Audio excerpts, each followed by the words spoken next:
Okay, this is Orlando Wilson. What I want to touch on in this video is something which is very, very, very important if you're seriously in the close protection business and you treat it as a business, not as a hobby, not as an ego trip, etc. And I talk about such things in other videos. The close protection business is a business. You're in the business to make money. You're not in it to play games and look cool, etc., etc. So you need to be able to make money. One of the most important things where a lot of people fall flat on their face is proper budgeting. How to be able to spend money and not waste money. Now, before you do any type of job, you need to work out how much that job is going to cost you to do. You need to work out your price.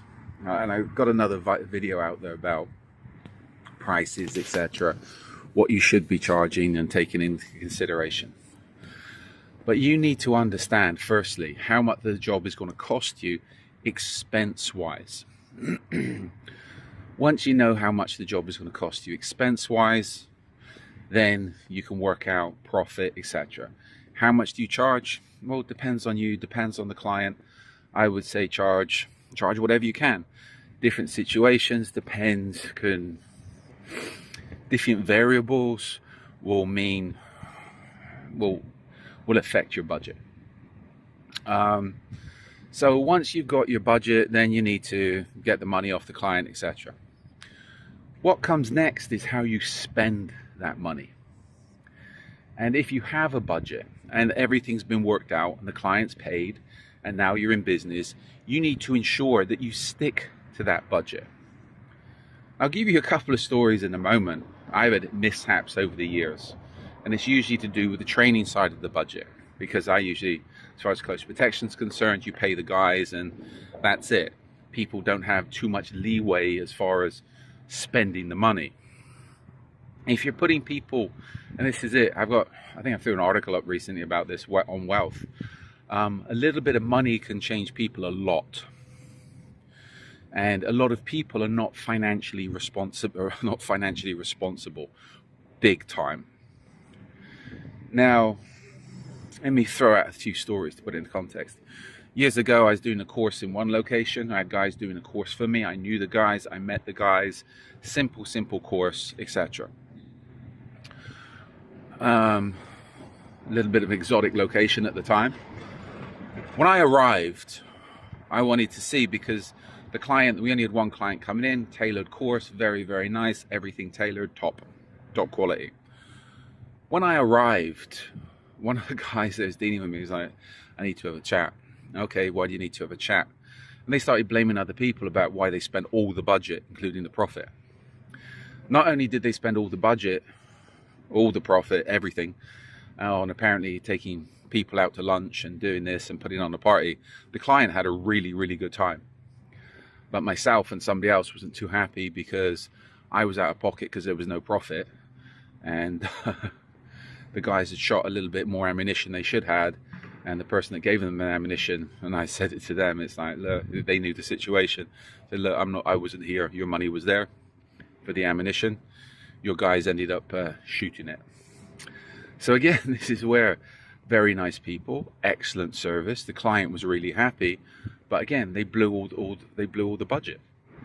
What's the point in doing a course? What's the point in working if you're not going to make a profit? To some extent, I like what I do, but I'm in this for business. I'm in this for money. If you're not in the close protection business for money, you're playing games. You're a child. It's all about money. It's not about dying for clients. It's about making money. On other courses, another course that comes to mind, a few other courses, I had somebody working with me, same problem. We go to do the budget, we made profit, but again, there's how many expenses left over the courses where there was money for those expenses. Oh, I forgot about it. Oh, I done this. Oh, I done that. Okay, you don't forget about the expenses, because then we have to go back and start from scratch and redo the budget. Where's the budget for, I think there was a few items, a few bills that popped up in the end, and after profit, there was no money left for the bills that popped up that wasn't taken care of. So again, everything was covered, but we dipped into profit to have to pay the bills. You know what? This shouldn't happen. This is where, when I'm looking at people, even from a lifestyle point of view or an employment point of view, it's like, can they handle money? A lot of people cannot handle money. As soon as they get money, they spend it. And I've said it in the article I just put up on Truth Only Has Few Friends. I've seen $10,000 euros, which generally is big money. It's a nice chunk of change. I've seen that type of money. Instead of somebody getting it and working out, okay, I mean, handling that money sensibly, shall we say. They buy the new car, they do this, they go on holiday, they do everything else, or the money goes to the head and all of a sudden they're a king until the money runs out. And the money, that small amount of money generally will run out unless you manage it properly and you can get other work in the meantime. And this is generally the close protection investigations business.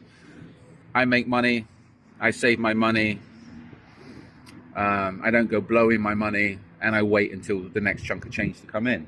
I can be paid maybe 4 or 5 times a year. So in between my payments or the jobs coming in, me doing the jobs, me getting paid, I still need to eat. So if I blew all the money I received at once, I'd have been out of business a long time ago. And that's why a lot of people do go out of business very quickly. They earn a chunk of change. Excuse me.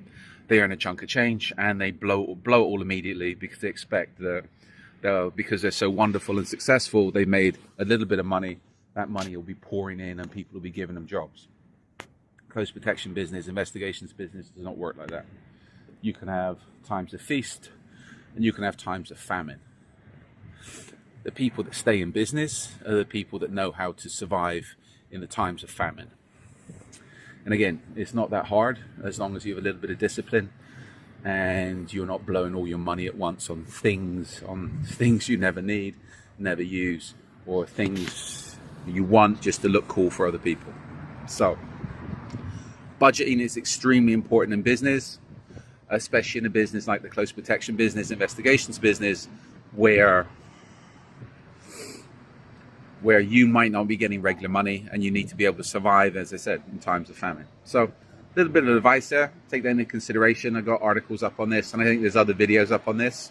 So follow me along on social media for more of these videos, more advice and more videos and content on close protection, investigations, etc., etc. In the meantime, be good, stay safe, and as always, stay out of trouble. And don't go spending all your money at once, or spending other people's money all at once.